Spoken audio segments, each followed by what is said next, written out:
Yo, what's going on? Today we're going to be installing a hard start kit, a surge protection, and doing a condenser coil cleaning. Damn, I just noticed I cracked the shit out of my camera on the back side. It's all good though.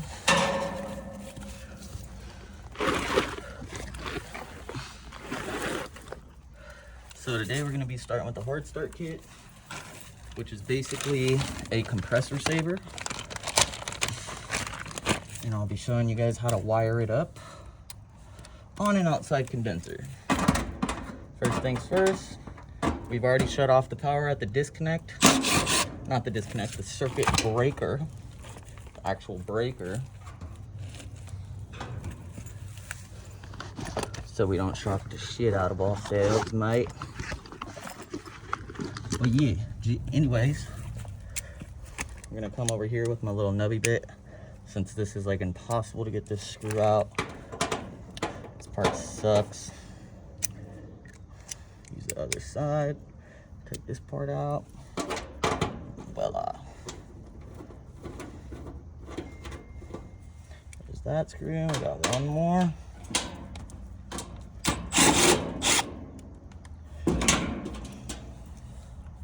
There it is.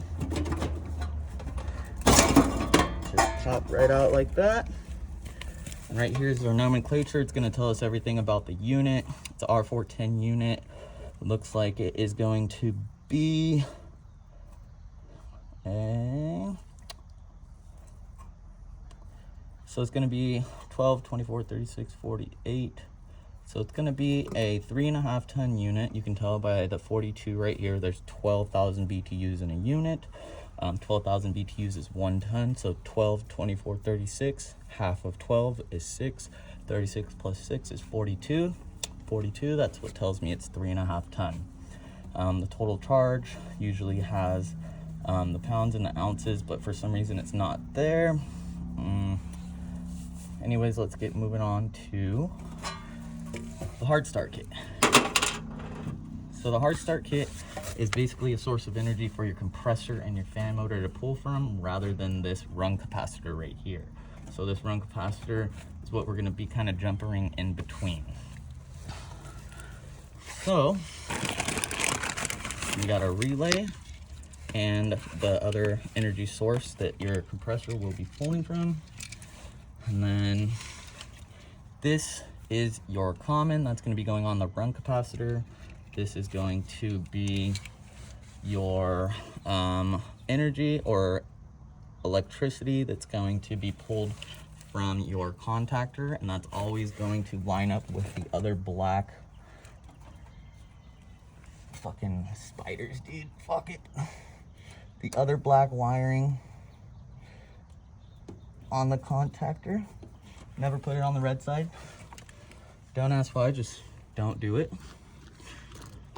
If you want to know why, leave a drop in the comments. So I'm just going to kind of use my long bit screwdriver to make sure it is on the contactor all the way. And then this does come with like a little zip tie that you can zip tie around this, and basically has a little screw port for you to set this up. It also comes with a nice little self topper, which is a screw with a little serrated bit to drill through metal. And this one's going to be a 1/4 inch bit size, so we're just going to do this. And then there's usually little spots that you're able to actually put these hard start kits and relay switches and stuff. They're little divots right here, and you just kind of use that self tapper. Be careful not to go in too hard because you will break the zip tie. It sucks when that happens because then you gotta just jimmy rig it or figure out how to mount it. Yeah, story of my life. But anyways, so we got it mounted. I haven't done anything yet besides connecting the black wire to the contactor. Now we're going to go ahead and take our hermetic compressor wire, and we're going to be putting it on our hermetic compressor. Now, in this case, our hermetic compressor going to be, give me a second, let me take this out real quick. Okay. So our hermetic compressor, I believe it's that one right there. I'm gonna scratch it to kind of be able to tell. So our hermetic compressor is gonna be the one with the 3 prongs. The communication is gonna be the one with the 4 prongs, and fan usually has 1 or 2 prongs. So I'm not even gonna need to read it. Basically, from doing this for so long, I do know what I'm doing, believe it or not. So we're gonna take our hermetic compressor wire and we're gonna make sure we put it onto our hermetic compressor fitting on the run capacitor. So this is coming straight from the relay again. And then this is also coming off of the hard start kit. The hard start kit is the relay and this little, not too sure what it's called actually, but just cylinder. Anyways, like basically a run capacitor for the run capacitor to pull energy from. That's how I understand it, at least. So we're gonna go ahead and put this run capacitor back since we are done basically with all that. Last thing is to take this red wire and put it onto the communication or common of the original run capacitor. So now we are all wired up. We got our commons, we got our hermetic compressors, we got our relay, and all we got to do is mount it now and make everything fit. So I'm gonna go ahead and do this. That is that. I'm gonna go ahead and come back over here, grab this little 1/4" bit. And this is a nice little spot back here for the relay.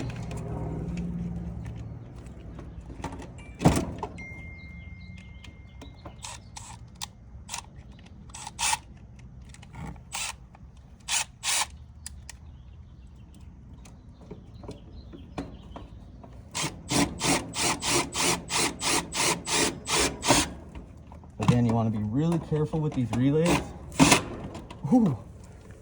Because you can strip it like I almost did. But basically anyways, here we go. We got our hermetic compressor wire connecting to our original hermetic compressor wire. We have our common wire going to our original common wire in the back. See the 2 reds? And then we got our fan wire that is just going to stay the same. And then our black wire, which connects to our main power outlet right there. So now we're all set up. That is that. Let's go ahead and move on to the surge protection.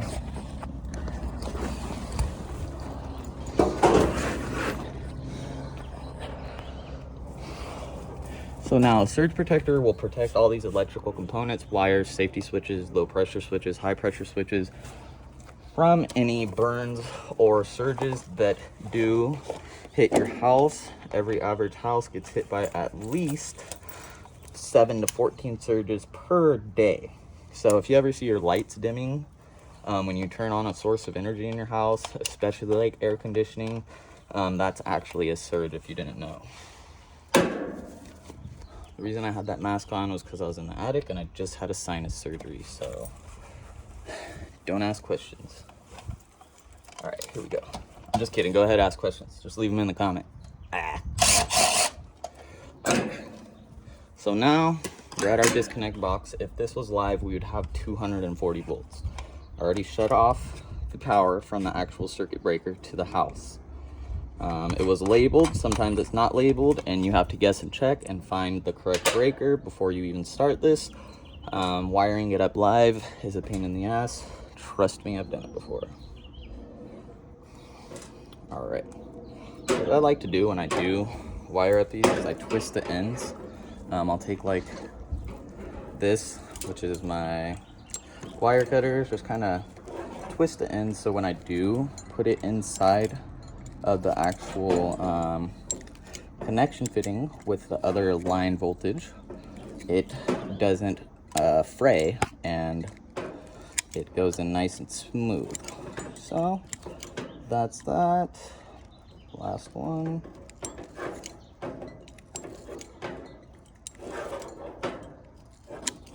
Man, just another nice and like twisted and a little bit more durable.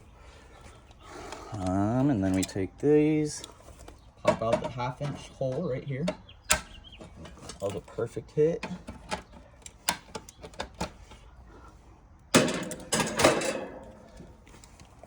Now what we're gonna do is we're gonna feed these wires through.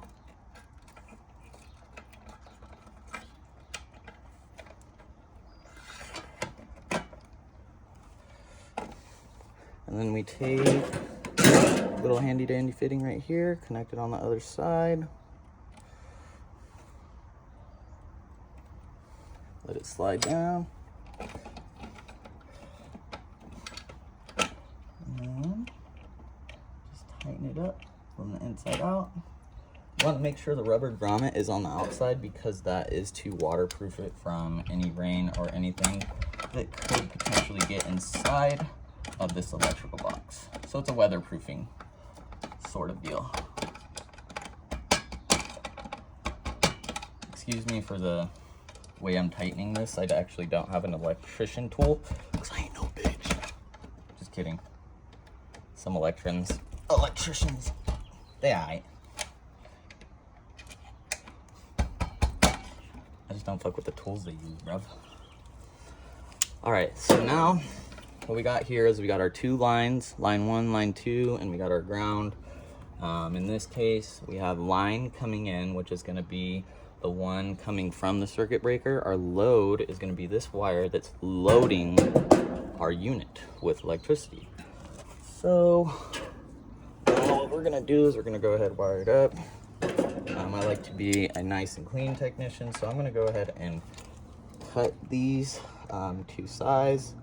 Make sure we got a little bit extra to leave room for any error, because it does happen. Shit happens. I don't know if somebody's gonna come mess with these wires one day and then, you know, they need a little bit extra wire and I was the dickhead who cut it off. Now they gotta splice or use a new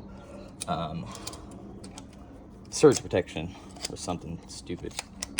But anyways, so we take our flat bit and we're gonna wire it up into our line because we want it to be in the main line. We don't want it to even get through these breakers or the fuses to be able to hit our load at all. So we want to protect the load as much as we can, and that's what the surge protection is initially for. So now that we got those loosened up, we just come over here, strip it down, fray it up again. There's that one. Now when you are installing surge protection on, like, say a furnace and it's 110 volts rather than 240, it does matter where each one of these lines go. I'm not too sure how to tell the difference. I don't even think there is a way to tell the difference because they're both black and both labeled the same. But yes, it does matter. You just gotta kind of guess and check with your line, neutral, and ground, because it doesn't become 2 loads anymore. It's also got a neutral, so it's neutral, ground, and power for the 110. Actually, I believe it is. Don't quote me if I'm wrong, or leave it in the comments if I'm wrong, but that's what I do believe. That's how I understand it, and yeah, works for me. But one thing I'll say is black to brass will cover your ass wiring up any outlet or wiring for like a light switch, so you can always remember that. Thanks to my homie B-Dubs for that, Brandon Williams, greatest technician that's ever trained me. One of the greatest technicians who ever trained me. I was blessed to be trained by some pretty great individuals. But there we go, there's our first line in. I like to make sure it's nice and tight, kind of give it a tug. We're gonna go to our second line in. I'll push it back so I can just get that in there. Do a nice little twist since they did fray up on accident. This one's a little bit thicker.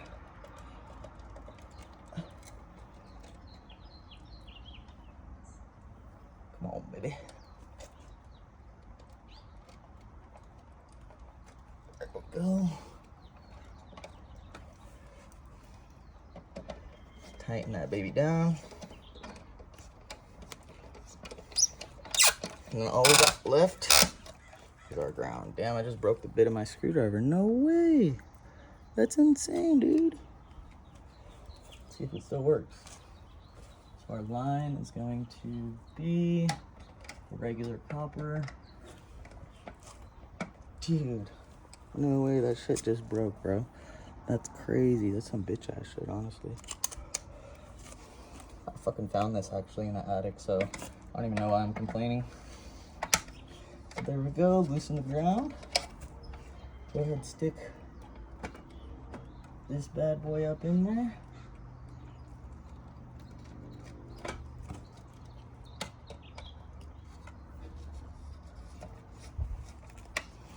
Tighten her up. Don't break the tip. Give it a, oh, see, that's why you tug. You don't want any loose wires. Because that can cause an arc, cause things to burn.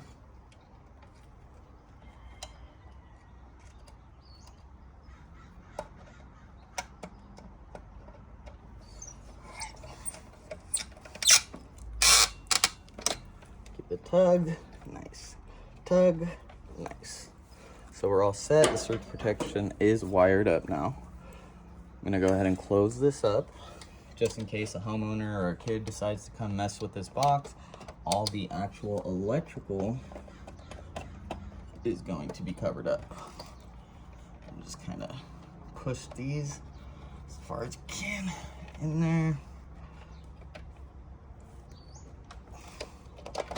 There we go, beautiful. Go ahead and tighten it up, bam, bam. We can go ahead and hit this, put the fuse back, or no, we won't put the fuse back in because we do have a coil cleaning. We're gonna go ahead and look at this little green light right there. Will be popping up as soon as I turn on this electrical.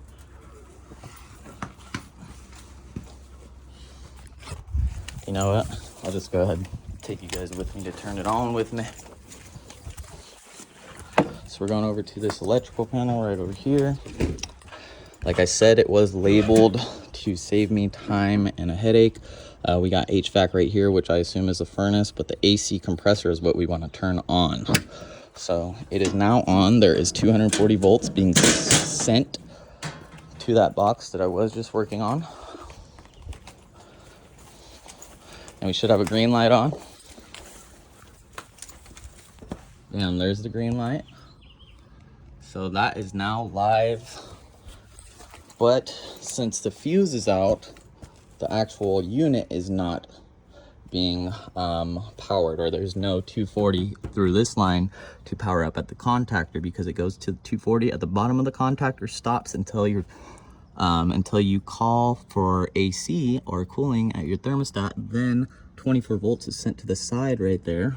It pulls in the electromagnetic coil right there, creates an electromagnetic charge and pulls in that middle piece and actually lets the 240 volts go to the other side and power everything in this compressor. But so now we're going to be doing a condenser coil cleaning. And let's set you guys up over here. Basically, a condenser is pulling in air from the sides right here and extracting it at the top. It's pulling in the outside ambient temperature. These coils are actually heating up from the heat it's pulling from the inside, and it's using the ambient temperature to cool those coils off and extract the heat up here. At the same time, it is cooling down the evaporator coil inside to create that cool breeze that your fan is blowing across. So what I like to do is, since our coil is sucking in and going out, we do it from the outside or inside out, because we don't want to just push stuff into the coils even further. We want to get it out of there is our main objective. So I'm going to take off the top. Every outside condenser is different. This one I just unscrew a couple bolts. You'll see. I'll just move the wiring to the side and kind of lift it up out of the way so I can get in here. So this is the wiring. It should come out. There we go. And then just kind of lean it over the edge. Just be careful with it.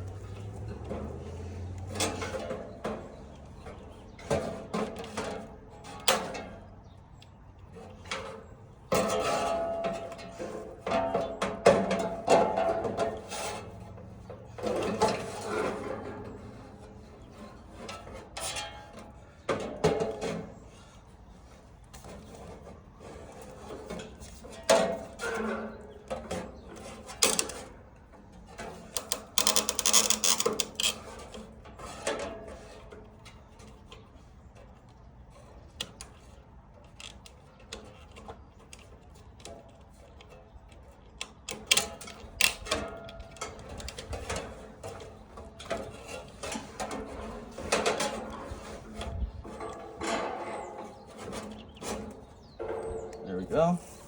It's usually a lot easier than that. Just really want to make sure.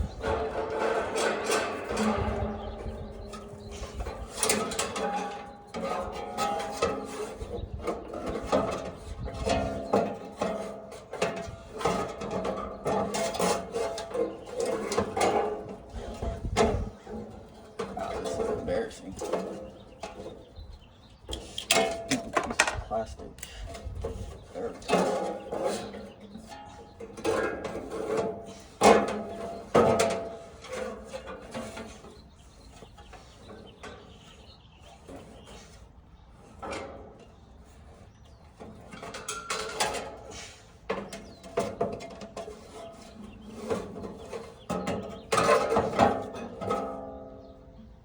Okay.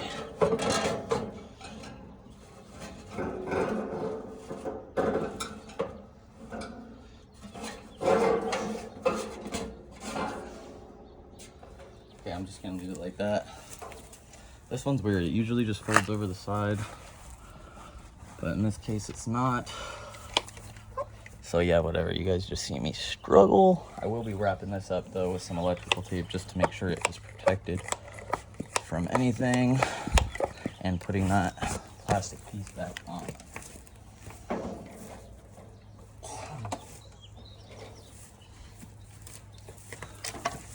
Just so you guys can get a little look. That's what the inside looks like. So there's that. Compressor's right here. This is the fan, and we're gonna be doing a coil cleaning. So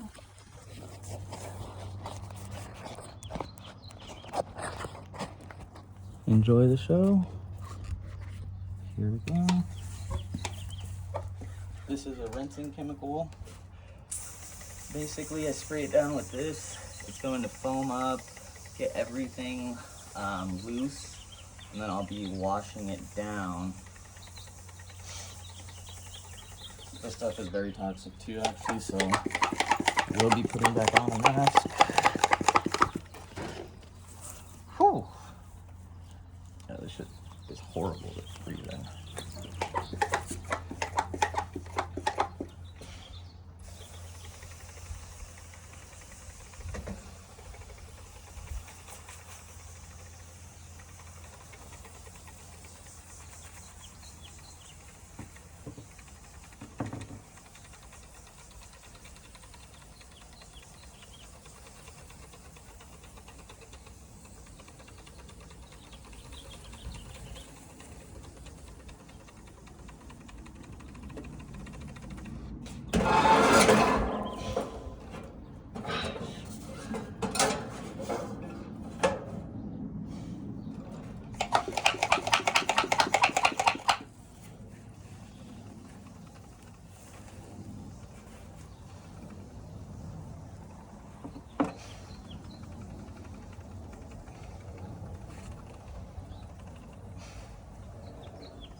All right.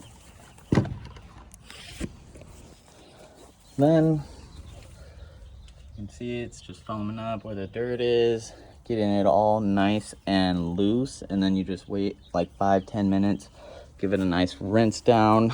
And then yeah, basically we got the surge protector in, we got the hard start kit in, and all we got to do is rinse it from the inside out with the homeowner's hose. Thanks for watching, and stay tuned for more HVAC videos with that one techie cross. Yeah.